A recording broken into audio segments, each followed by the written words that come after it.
Welcome to the Sliver and Bite podcast, where we explore everything food, how to cook it, and even how to grow it.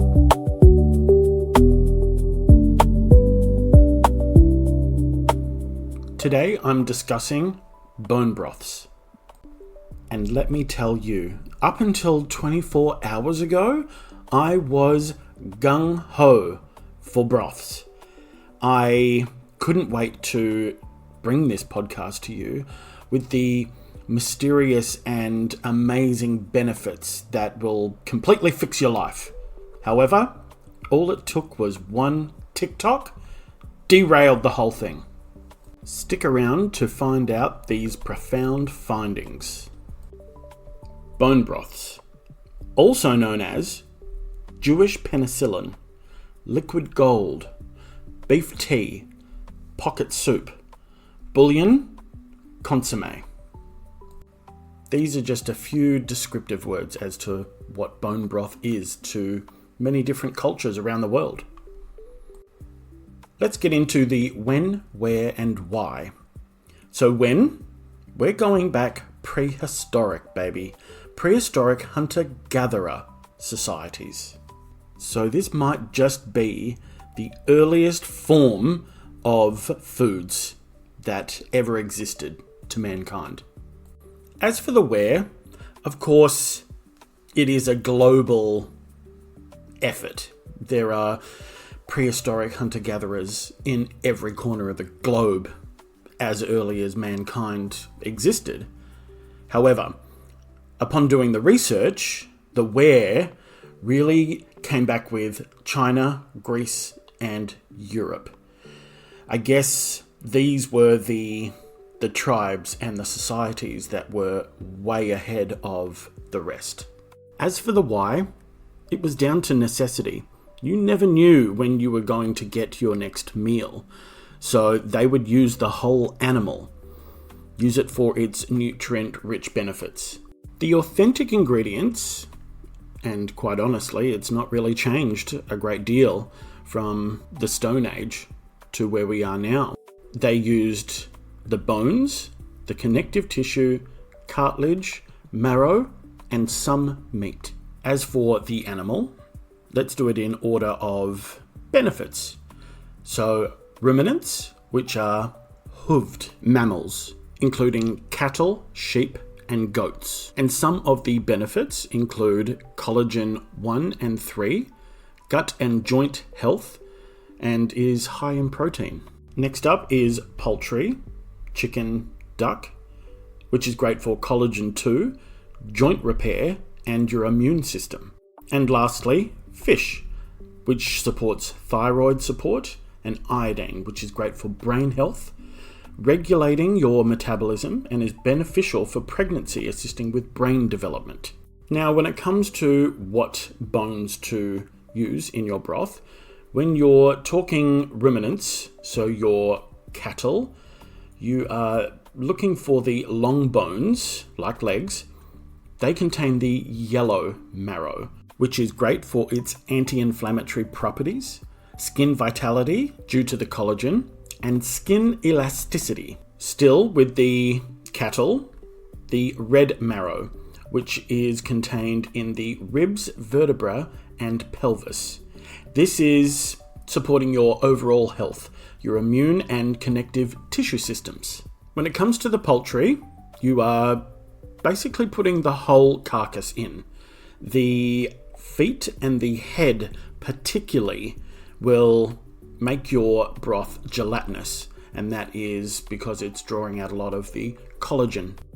As for the fish, you're putting in definitely the head, the tail, and if you can, your skin, including the scales, and lastly, the abdominal vertebra. So that's basically its spine with all the little fish bones coming off it. And one last beneficial add-in to any broth is your cartilage. Eating a broth that contains cartilage assists in improving digestion and reduces arthritic pain. And that's more so from chicken cartilage. And like almost any food you ingest, it is important to have organic animal bones. It has been said by professionals that animals fed with soy can alter the smell and the taste. However, you can mask the smell and the taste with vegetables, herbs, and spices. Let's briefly talk about collagens. There are 5 different collagens. However, when it comes to bone broth, it seems that there were a top 3, collagens 1, 2, and 3. Number 1 seems to come in as the most common, which assists with your skin, bone, and connective tissue structure, and that's found in your cattle and fish. Collagen type 2 is in the cartilage maintenance and joint health. It prevents stiffness, and that's mainly from your chicken bones. And collagen number 3 assists in your muscles, skin, and blood vessels found in cattle, particularly beef bones. Let's talk method. I highly doubt there would be too much difference from the troglodytes of yesteryear and what the method would be today. One little change might be that in modern methods we put in a splash of apple cider vinegar. This assists in breaking down connective tissue and assists in extracting calcium, magnesium, and phosphorus. For the timing, if you are boiling on a stovetop or in an oven, you're looking at 12 to 48 hours, and that's for your ruminants, so your hooved animals. Poultry, you're looking at 3 to 7 hours. If you're using a pressure cooker, you are looking at 2 to 3 hours for poultry and 3 to 4 hours for your ruminants. When you first start off, you want to do a quick blanch of your bones. You want to put them into some boiling water for 5 minutes. You do want to skim the top of it off. So what you're doing is you're cleaning the bones. You do want to use a fine mesh sieve, because I've made the mistake of pouring out the water with the bones in it, with the scum on top, and all it does is coat the bones again. You will make sure that you've got a clean pot. You will put your water back into that and then return the bones to the cool water. Then you will bring it up to heat. As for the water to bone ratio, 1 to 1 is probably the best place to start. 1 kilogram of bones to 1 kilogram or 1 litre of water. This will provide a rich, gelatinous and nutrient-rich concoction. However, for beginners or for soups and adding further cooking needs, 1 to 2 or 1 to 3. So your 1 kilo of bones to 2 or 3 litres of water. This is great for beginners, as the rich taste of the bones may be a little too much for you. At this stage, you can put in any vegetables, herbs and spices. Once you start to see bubbles, you need to stabilize the heat. You will bring it down to approximately 80 degrees Celsius, 180 degrees Fahrenheit. And depending on how long you have your broth simmering for, you may need to top it up with a little water. The key here is patience. You are not going to get a nutritious broth if you rush this process. You'll know that you've done a stellar job when it's cooled and it is a gelatinous consistency. It shows that you have extracted the nutrients from the bones. A watery consistency is merely flavoured water.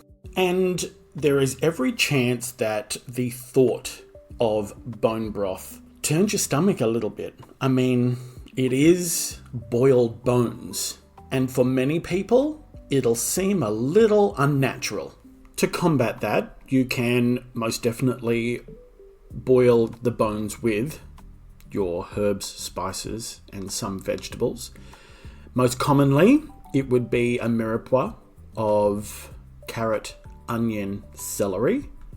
However, if you do a natural broth just with the bones, what you can do is cool that, scoop however much you want to have in a sitting, and boil it down with some herbs and spices. Here are some ingredients that you can put in. One called an immune booster, which has got ginger, sage, turmeric, peppercorns and thyme. And also something called a sipping broth. It's got ashwagandha, and this manages stress, anxiety and fatigue. But realistically, with the bone broth, it's relatively neutral, so you can put in your favourite herbs and spices. And if you don't want to go a straight broth, head to sliverandbite.com.au and look up my pho recipe and my chicken soup. They are perfect for disguising the broth. Your broth will last in the fridge for up to 4 days, but you can most definitely freeze it. And freezing it is a great way of using natural stock in any of your cooking dishes. Now, we've arrived at the part of the podcast where I was slapped across the face with the cruel, harsh reality that broths are not the be-all and end-all of health. Like everything, bone broth is okay in moderation. Upon seeing the TikTok that basically led me down a completely different path, there are positives and there are drawbacks. It is alleged that there has been little concrete proof that drinking bone broth is actually doing any profound development on your skin, bones, and health in general. What I've gathered is that whilst there might not be any profound change in your body, there is no reason why you can't have this a part of your balanced diet. You should think of bone broth as an enhancement. Having bone broth as a part of a chicken and vegetable soup or the Vietnamese pho is great, but relying on bone broth as a meal replacement long term probably isn't healthy unless you are doing some form of intermittent fasting. The papers that I had read on the neutralization of the theory on bone broth, they were suggesting that 1 cup of bone broth is sufficient for the day. However, if you are going to have a soup, you probably drink at least 2.5 cups. And what the professionals are saying is that the cattle, the animals that you are actually boiling down, you don't 100% know their origin and what they've been fed. And over time, depending on where they're located, this goes for fruits, vegetables, and herbs as well. They actually take on the environment. So what you could be doing is leaching something like lead into your broth.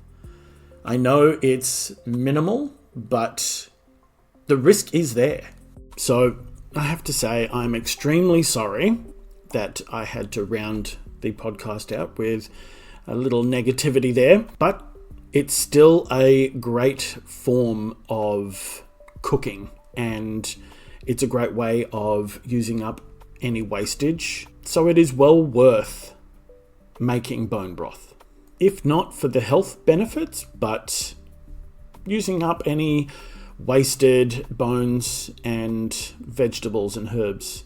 We are at the tail end, no pun intended, of the podcast, and here are some tips for bone broth. You want to make sure you wash your bones for the 5 minutes on boil, just to remove any impurities, any dry blood, the grey scum, which is harmless, however creates a more clear, pleasing broth. A splash of apple cider vinegar to assist in extracting all you can from the bones. You can roast the bones at 200 degrees Celsius, 400 degrees Fahrenheit for a deeper flavour.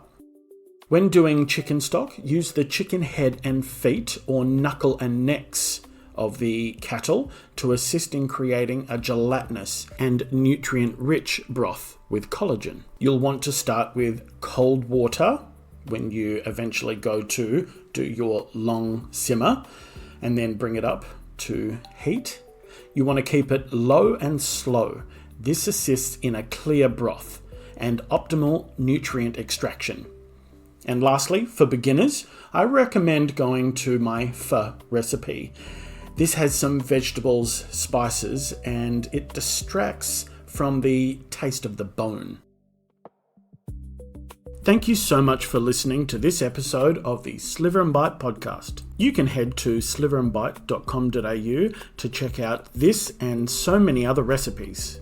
Please don't forget to like, subscribe, and leave a comment. You can also head to YouTube and find me at Sliver and Bite TV, where you can find real-time cooking tutorials and cook along with me. And just remember, if I can cook it, you can cook it too.